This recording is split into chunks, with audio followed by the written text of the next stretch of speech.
Good afternoon, folks, and welcome to Luscious Ladies Lunchtime Live. It's our new time and our new day, Monday. So if we've confuffed you and confused you from last week, apologies in advance. But I promise you now, we're not switching the time again. It will be Mondays, 1 o'clock from here on in. So I'm Vicky Midwood, the Alcohol Addiction and Disordered Eating Eliminator. And my two lovely companions are to my left.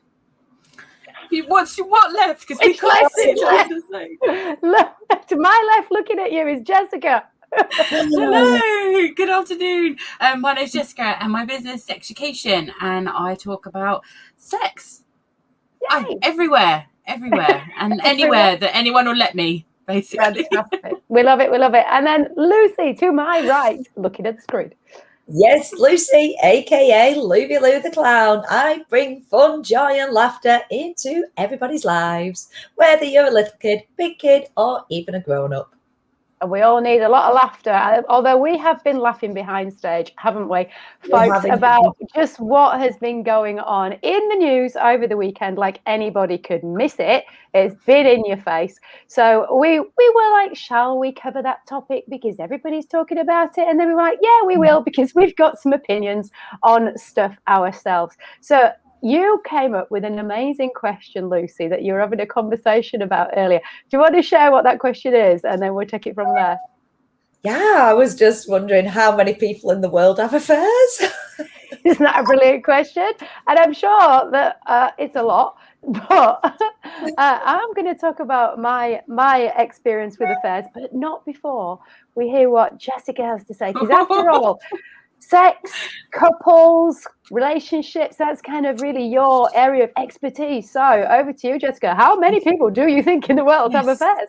Well, do you know what? It'd be interesting to actually know, because I think most of the time they definitely get swept under the rug. We there's something definitely taboo about them. So of course we wouldn't share about them.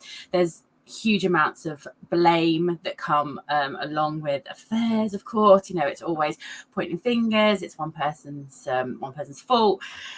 And interesting enough, though, because we talked about this a minute ago, because I'm going to do my controversial view on this, is I don't necessarily think they're a bad thing. So depending on your circumstances, I've experienced and known, and that sometimes it actually can bring a relationship back together. It can actually be that thing, because something's triggered an affair. In 99.9% of cases, an affair is triggered by something from stress, needing something else in a relationship you're not getting anymore, from obviously that lack of communication. You're not chatting anymore about things that you really want and where you want to go. And actually, sometimes that can be a case of going, oh my God, yeah, we need to start having these conversations. And actually, there's that reasoning, behind it. So I'm not saying it's always a bad thing, which is strange. Obviously, it depends on how you can take it. Of course, there are many situations where it is a bad thing, where you can have those ending, dreams. But the reason I say this, though, is because I think, we're in this world of taboo where things like this are taboo. Like, you have one partner, you have one relationship at a time, things like that. Now, I'm in a monogamous relationship, but I don't believe in monogamy, which people always go, really? Okay, confused head. Because I choose to be in one. So I choose to be in like a monogamous relationship. But are we really, truly, should we be in monogamous relationships? Is that how we were meant to work? Primarily, that whole idea is like, one egg, one woman, loads of sperm needs to come at it to get to make, more babies. So to get everyone going. So it's interesting. So I have a bit of a mixed bag, and I do have a really mixed bag when people think and blame one person and don't perhaps have that view of just, okay, what happened? I think there's always two sides to every story when it comes to an affair, and often 3 or 4, depending on how many people are involved in that whole affair, because and usually say it's usually a taboo subject. But I'm totally with you on, I don't actually think that human beings are designed to have just one partner in life. I really don't. Ultimately, from a survival point of view, we are designed to procreate and create more human beings so that we don't die out. But should we have to do that with the same person? Well, Not really, because if we think about survival of the fittest, we don't want to keep creating human beings with genes that are a bit flawed, and we end up with a lot of disease and stuff. So it makes sense that we are going to have multiple partners and have multiple babies if we want to survive. Now, I know that sounds very animalistic, but ultimately, where we came from. We are animals, and there's this whole thing as well. What you don't also remember is the fact that sex is sex. It's not necessarily like an affair. Tends to be as well that you categorize it as they slept with someone else. You've actually had sex with someone else as well. Yeah. But actually, sex is sex, and relationships are relationships. They're two completely different things. You can have a really loving relationship, but still want. I'll just drink me blue. Lucy's keeping very quiet. No, Lucy, come on, Lucy. What is your view on monogamy? We need worry less, people more. Worry less and giggle more.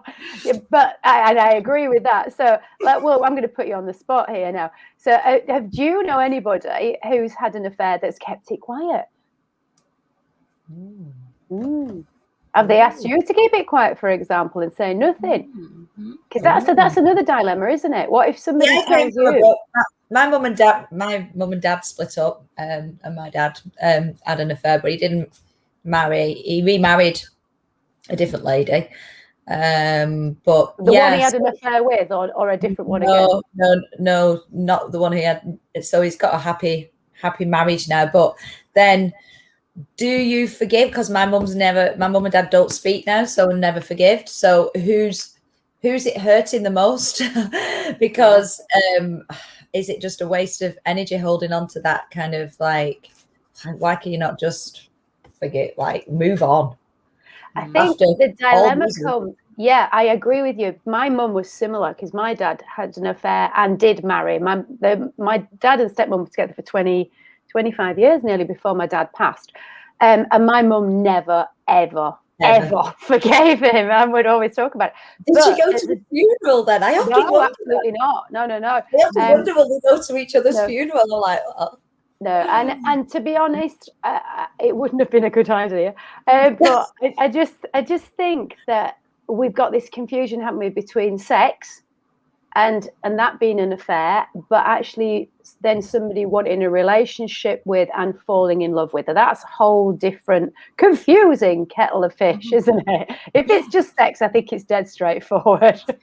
It's a massive thing, and that's the thing. If it's just sex and it's a little like, okay, there's a conversation to have. We're talking about having a communication, what is missing in your, in your joint sex.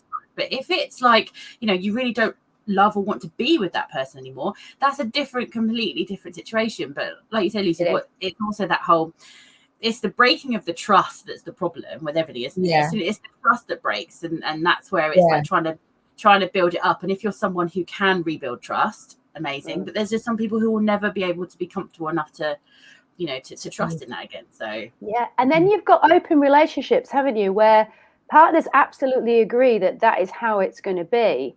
But then that doesn't always work out, because it can often be that somebody does, in fact, end up falling in love with somebody else.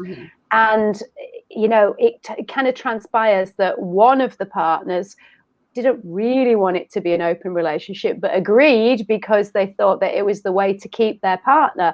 And it just can then get into a bit of a confusing situation, can't it? I think in that kind of situation, if anyone wants to go down that road, which I'm obviously completely open to, is the fact that that you need to is actually talk to that third party, so that a third party, like a therapist, can actually go, okay, actually, you're not really getting what this really means, and really going into what this kind of what this means. Because I mean, I've discussed it with my husband. We've discussed that thing, because it's interesting to know if people's views on it. I think how it.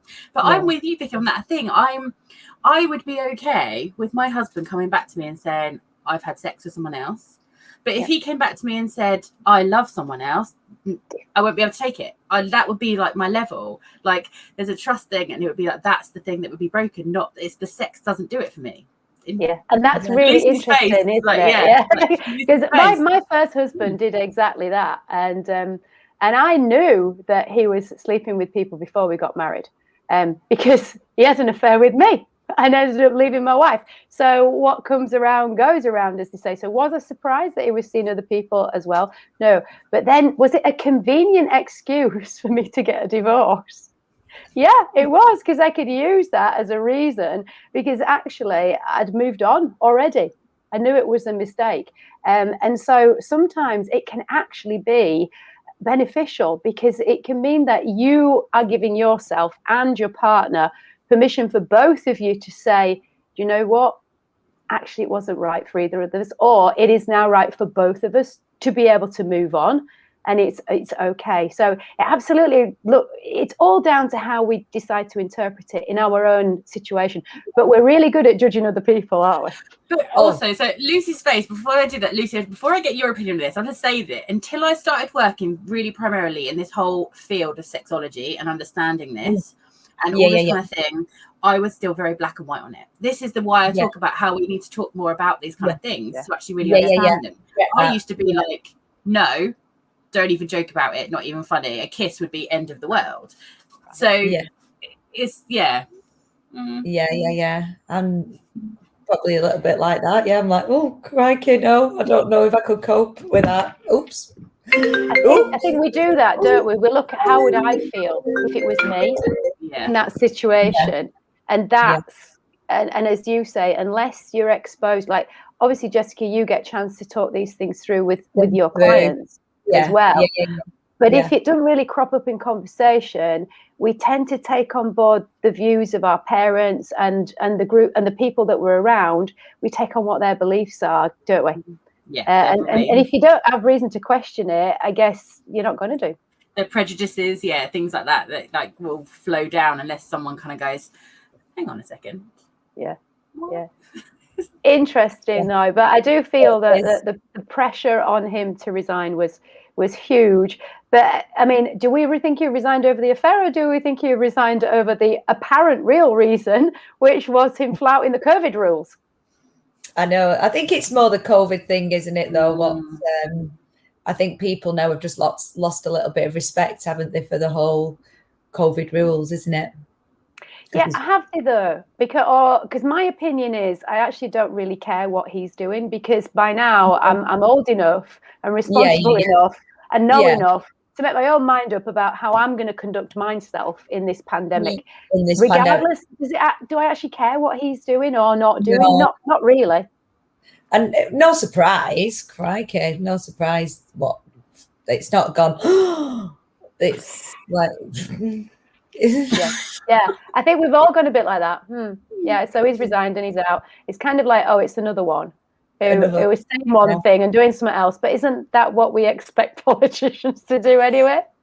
But nothing comes of shock in anything these days to me, I'll be honest. It's just like, it's just the same face. But isn't it quite easy to do too? Because you know how we always have that saying, like especially like Vicky have it as well. You know, when you do the coach thing, you just go, you need to do as I say, not as I do. Because actually there's so much of it that you do, you're kind of like, you're thinking, damn it, I need to give this information. I always remember when I was doing my social media work, and I used to tell people, genuinely had to tell people, please don't look at my own social media because it's crap. Like, here's a client, and like, please have a look at that, but don't look at mine. But this is where that persona, like that thing comes in, isn't it, as well? Like, do you have to, like, if you're going to say something like that, strength-wise like that, you have to stick to your own guns as much as it's as hard work for you as well. You know, you have to go. Well, you do. Yeah, I think you do if you're going to be in a position of authority, and as you said, if you want people to trust you, because ultimately it comes down to that. Because I mean, that's one of the things that as a parent, when I was a kid, I used to hate it when I heard adults say that. Don't do as I do, do as I say. It's like, what? It's ridiculous. Why do you expect me to be good and you not? It's bonkers. It's the cobblers shoes, they call it. Yeah, it's about being aligned though with who you are and what you do. And I think one thing that I've discovered over time, and I think Lucy, you probably have found this in the work that you do as well, and you will have do as well, Jessica, is that, and even though you've shifted what you do, is that the more aligned you become with your purpose and what lights you up, the easier it is to walk and talk what you're talking about. Because if you're slightly out of alignment, I think that's when you struggle. to actually do the stuff that you're telling others to do, because maybe that's not exactly the path you should be on. Because I found that when I shifted a little bit in what I do, it's much easier for me to actually, and I hate the term, but I'm going to use it anyway, practice what I preach. And I do walk my walk, and because I know it works, and I also know that if I don't feel good, both mentally, physically, and emotionally. So exactly that, and we know you do, Lucy, because we know you walk it. It's going back to my magic word bracelet of my word this year of purpose, and I all the way through the pandemic, and I stuck to my purpose, which was still to bring fun, joy, and laughter into everybody's lives. And when you know what your purpose is, what you get in, what you're up against, not up against each day, but you wake up each day with that in the back of your mind. So when you do have those kind of days where you're not feeling it, it's there to go, right, come on, that is my purpose, and that is why I'm still, whatever gets thrown my way, you try again the day after as well. If it's not, if you don't have those kind of days, what you're winning. And and now I'm really seeing kind of, I don't like saying results. Now I'm actually, all the hard work, what kind of I thrive for every day in 2020 to keep my business alive is to bring fun, joy, and laughter. It's now I'm seeing this weekend has just been amazing, and seeing parents and children having a great time together. I think that is my purpose, to see children and parents having this time together, and it was just magic to see this weekend again. So things are happening now, and it's great. I love it. So, but that is you, isn't it? Walking your talk. Yeah. And it's what you're passionate. I mean, living and breathing it from such an early age as well. From like, it's all I've ever known from the age of 6. That this is. Because your dad was a clown, wasn't he, Lucy? Yeah. My dad was a clown, yeah. So, and then plus, same again, when we went through this break of my mum and dad divorcing at a young age, I still went to work with my dad, and that was really, really tough, because my mum was obviously the break wasn't pleasant at all. So I was in between them both. So I was feeling guilty working with my dad, because I obviously lived with my mum, and seeing my mum in this, it wasn't great really at the time. But you coming back to it, but it's all I've ever known to do the job, isn't it? Following through.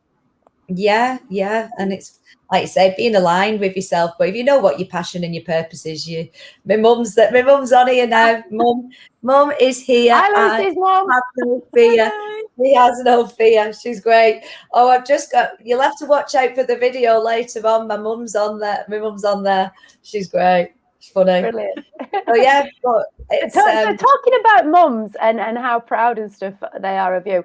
It's always a funny one, Jessica, because I'm sure that when you told your mum what you're going into, what was the response? Do you know what? Nothing. So my mum is one of those really laid-back people, and you'll find it really hilarious, because I once joked to her about, I think the only job you probably would moan at me, Mum, is if I, become a prostitute. And she just looked at me and went, well, if you enjoy it. And I was okay. So that's honestly, my parents are completely like, they're like that. I will have like hour-long conversations with my mom about like deep ones like patriarchy and how this all works and all this kind of stuff. When I went into it, my mum's only concern was, are we sure where you are now? Because I did this social media, as I say, for a while, and I obviously didn't have that passion for it because I was just doing it. It was just a thing.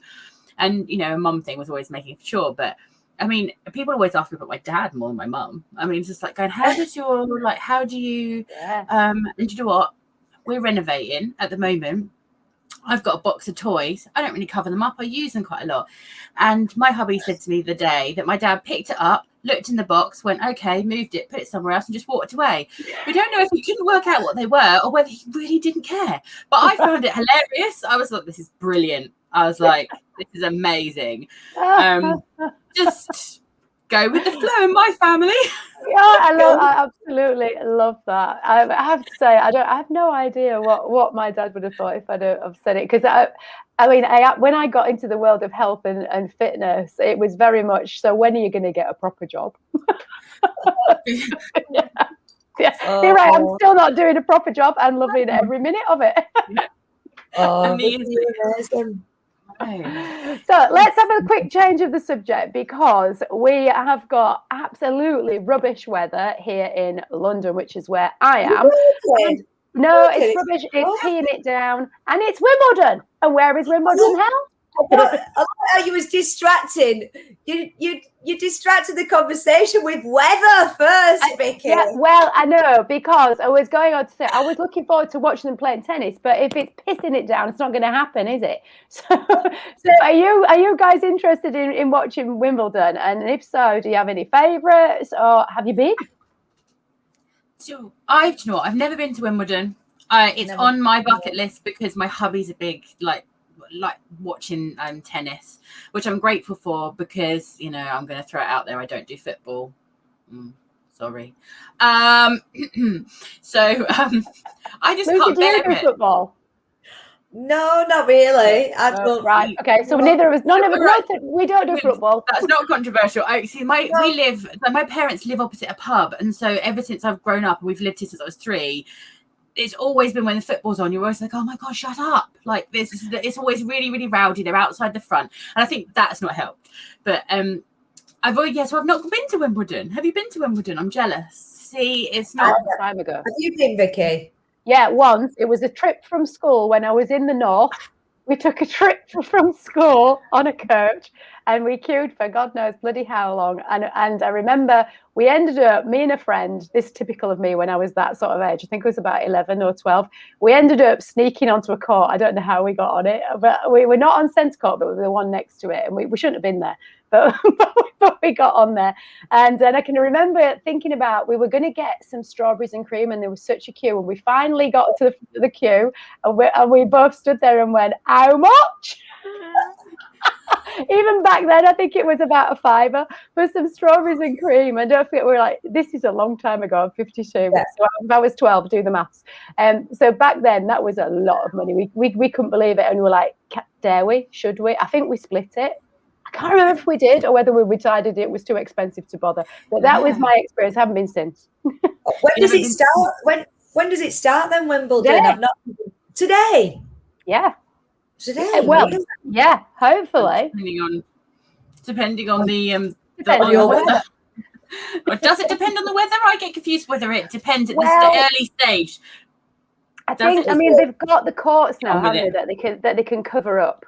So I think it will actually go ahead. But because of COVID, obviously a lot of not a lot, but some of the top players are not able to participate because they get obviously the COVID testing them. So it's going to be really interesting, because I'm all ones for people who are not in the limelight doing really well in these big competitions. So I'm hoping that this is going to be an opportunity for somebody who hasn't been in the spotlight to rise up, show what they can do. Yeah, that's really nice. Have you ever been, Lucy? No, I've never been. No, I'm just looking at the comment here. My mum's saying this is a very interesting conversation. There we go. I've not been to Wimbledon. I don't think she has. No, not that I can remember. And Joanne went to Wimbledon once about 20 years ago. Enjoyed it, but she's not rushing back. Well, I have to ask her that. I know exactly. It's just like, Joe, what? Not rushing back? Ooh, what happened? No, but it's just like, I think one of those bucket lists? You tick it off to do it because I think you do. And I think do you know what? I think it's one of those things that sporting events live, I always think are so much more enjoyable, because obviously you've got the atmosphere and the energy when it's live. Yeah. But I do actually enjoy watching tennis on TV. I can't say the same for football. I have been to a live football match, and I did even present the match ball once at Huddersfield Town. And I do enjoy the odd live match. But actually watching it on TV, no, it's not my thing. But I had a lady who was a teacher with me when I used to teach people in a college of further education to become personal trainers. Every single year Wimbledon was on, we used to have a big TV put up especially for her in the staff room, so that every time between breaks she could find out what was going on. Yeah, so I did actually get quite a good education about Wimbledon and who was good players and stuff, so it was quite interesting. All I've got in my mind is just strawberries and cream. So, talking of strawberries and cream, then, are you participants? Is it one of your favourite summertime fruits or not? What, strawberries and cream? Yeah. Ooh, yeah. All berries. Yeah. I strawberries. love. I do like a scone as well. With fresh strawberries or strawberry jam or both? Oh, mixing your spreads. Oh, yeah. Oh, do you know what? It's brilliant with both. Fresh strawberries and strawberry jam and cream. I didn't think about that. We could go into the I was in a networking group not that long ago, and part of we're in Devon and things like that. We were having that full cream or jam first argument, and I didn't know it was a thing. I literally, like all these things, I didn't know that the Devon Cornwall line was literally like, there's a thing that's it's like it was Scongate going on. It was really like, it was honestly in the chat. I'm not sure anyone was networking because the chat was full of no, yes, no, scone, no, not like not talking to you anymore. And I was like, what is happening? It's a serious business. It really is a serious business. So I'm not going to go down that road because I'm not going to get into controversy. I think there's also a bit of a not just a Cornwall Devon thing. I think there's the countrywide divide on it, to be quite honest. Joanne put in about the fact that she likes them having them warmed, and so scrumming that warm scones. Yeah. So did anybody go picking strawberries? I'm getting too hungry. I know. I'm fasting today. We've got to stop doing this. No, I'm like, no. I love picking strawberries. I got so annoyed when the local farm put that sign up that said you're not allowed to eat any of them as you're picking them. I was like, people do. No, that's the whole joy of it. And I'll happily pay you double if you think. But I was like, I want to pick them off the plant and like one in the bucket, one in your mouth. Yeah, you're not allowed though. Strictly not allowed. And we do abide by the rules of the farms because especially now, because we've had such crappy weather this year, so we've got to make sure that the crops that are there are well preserved so that we can pick them. We're going on Saturday. Yes, we are. We've got a farm not too far away from us and I'm hoping, because I missed them last year, I'm hoping that I'll get raspberries this year as well. Fingers crossed. Absolutely love picking your own. It's such a good day out. It is. We have a place near us. It's great. Isn't it also fascinating when you take the kids, especially say when they're younger, and they're literally like, this is how they come. I was like, not in a panic. It's like brilliant. This is like, when they see, I still remember us seeing the corn, it was like, what is this, like kind of like going, that's that's I love it. Absolutely love it. And asparagus that just literally just grows up out of the ground as single spears, and they're like, but it comes in bundles. No, it grows all on its pod individually, and then you pick it. It's brilliant. No, exactly. The joy and fun of family days out doing just really simple stuff. I know, that's it. The simple things. Yeah, and talking of simple things, we're having a day. I didn't realise, but it was on the news again this morning. I don't watch the news all the time, folks. I do tend to watch it first thing, just so that I'm abreast with what is going on in the world, and that is it. Because I'm not somebody who homes in on the news all the time. But apparently, we're having a thank you day on the 4th of July. Have you heard about this? Oh no, I'm going to write that down. It's a national or is it an international? I'm not sure. Somebody will correct me, no doubt. I think it might be a national. A national thank you day, and they're redoing some songs, some well-known pop songs. So a Fleetwood Mac song being one of them. And it just got me thinking about what songs make you kind of feel full of like joy and when you're feeling gratitude and thankful. Is there a song that kind of springs to mind, or a saying, or a phrase, or whatever? Oh, let's put you on the spot. I know how we feel about specific days because we talked about that last week. Yeah. And I think this has come off the back of COVID and being thankful to the NHS and all of the amazing people that have just like rallied round the last 18 months and not really received a lot of thanks and gratitude. So I absolutely do love the idea of this. Yeah, I agree. Yeah. And I think that, you know, if we can all jump on board and do something that allows us to just be grateful for the unsung heroes, as it were, because they're everywhere, you know, right from the people who don't get a mention, like who are so important in keeping hospitals running, like the people who clean all of the laundry and all that kind of stuff. And, you know, everybody who's been working through this, all our dustbin men who have still been working. And I'm sure my local dustman would think I'm a bit of a nutter, but every time I see him, I'd say thank you. Because I'm just like, you know what, we would be in a right mess if through this whole COVID they hadn't.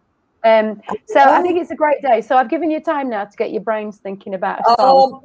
My mum's put Ken Dodd Happiness.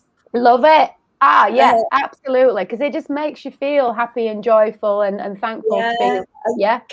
Karen's put Unsung Hero, our unsung hero. Yeah, nice. Like it. Both brilliant choices. Yeah. See, if you ever took me to a quiz, the music section would be the piece that you would just let me go to the bar and get everyone's drinks.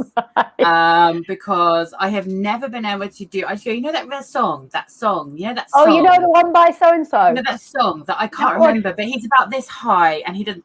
Absolutely rubbish with all sorts of things. I'm completely with you on that one. It's like, oh, you know what I mean? And he sang "What's It" as well. Yeah, exactly. You know, come on, you know exactly what you're reading my mind, right? So I just like anything with a beat. To be fair, I'm like I need I like a beat to kind of like get. I used to play the drums when I was younger, so I think that's probably where like that whole absolutely. I think anything that gets anybody kind of singing along and joining in is something that's really fun for me. And like any of the Beach Boys and ABBA songs where you can just like let rip, just like sing to. But now I can't think of a song, and I'd be interested to always know. Look on the bright side of life. Yeah, which is absolutely what we've all been doing, I think, haven't we? And thank goodness that we have. That's a really good note to wrap things up on, folks. Except to say, what have you got coming up, if anything, that you want to share with people, that you want them to know about, that's happening in your world in the next week or so? Lucy, anything? Oh, mine. I've always got something going on, haven't I? Yeah. Well, I've not got as far as today, actually, to have a look in my diary and soak up and go, oh, what am I doing this week? So you're having a break from charity events because you had a big charity event at the weekend. So this weekend's not as busy as that. No, and the Why Not Cafe yesterday was just amazing. It was just the best thing ever. I'm still buzzing from seeing so many fab people in Colin's quirky little garden, what he's done at the back of his cafe. It was just awesome. And the cafe's called Why Not. I love it. I love it. What a brilliant name. Just why not? Isn't it genius? Why not? And I stamped him and all his staff a little bracelet. Well, him and his children, all his children work there. A bracelet saying "Why Not" on. So that made my day. But no, it's my cousin's end party. Woohoo! Oh, excellent. Oh well, that's going to be a joyous time, no doubt. Oh yes. And my middle daughter wants to come, and my husband's like, "Don't think she should be going." So like, who knows? What do you reckon on this, Jessica? Do you reckon? Yeah, exactly. I guess you're asking me. I guess it depends on what kind of hen party, because I'm toying with kind of like putting out like being, you know, doing hen parties for people to kind of go, I always have some fun, like not just the Ann Summers thing, but like mixing it all up and kind of doing like, you know, actually having some fun, real fun, and actually having someone really drive the conversation towards sex. But I don't know. What are you doing? Well, it's a garden full of girls. What else can we do, eh? You're going to probably talk about orgasms, so I'd say probably not quite right. Yeah, no. I think decide on the day. Yeah, that's it. He's like, it'll be fine. That's all you do, isn't it? It depends what mood you wake up in the morning. You go, oh, go on then. Oh, no. It depends. So, Jessica, what's happening in your world at the moment that you want to share with people? In my world, do you know what? I've got a really nice kind of like peaceful week. Like this week, I'm doing some video recording, but I'm actually going on Friday. Really excited. I'm going to try forest bathing. So and I've never tried it before, and it sounds really nice. So 3 hours just immersed in like the forest and nature and all that kind of stuff. So taking a friend with me, and we're going to go and enjoy the greenery. I mean, that will be awesome. I mean, when I did ask her if she wanted to come with me, she was very stressed about it. I said, "Do you want to come with me?" She was like, "Yes." She is in my profession as well, so I did have to clarify that it is clothes on, because we just never know. With me, that's a little bit like this isn't that kind of forest bathing. Well, it didn't have to stay like that. Maybe not. Time. But yeah, no, but yes, I was just like, but yes, I'm really excited about that. So, personal what are you doing, Vicky? Yes, well, I've said we're going to be picking your own, and so we normally kind of make a morning or an afternoon of it, because I don't get out much, you know. Yeah, she gets taken out. So we probably end up driving somewhere else since we're out and about in the country. I'll put my old lady hat on. I go, oh, let's go for a drive. Things we're out. With a scarf on. You're just gonna like, yeah. So I'm looking forward to that. Mother and daughter time. It's so important to me. Brilliant. On that note, folks, shall we wrap things up? For those of you who are watching live, thank you for contributing. Your comments are really great. And if you are watching on catch up or on replay, please just put #replay, comments, feedback, any questions you want to ask us. Please do put them in the comments, because we will check and we will endeavour to answer you as well. So on that note, ladies, thank you for your company once again, and I will see you next week. Lovely. See you next week. week. Bye. Oh, thank you. Lovely to listen in.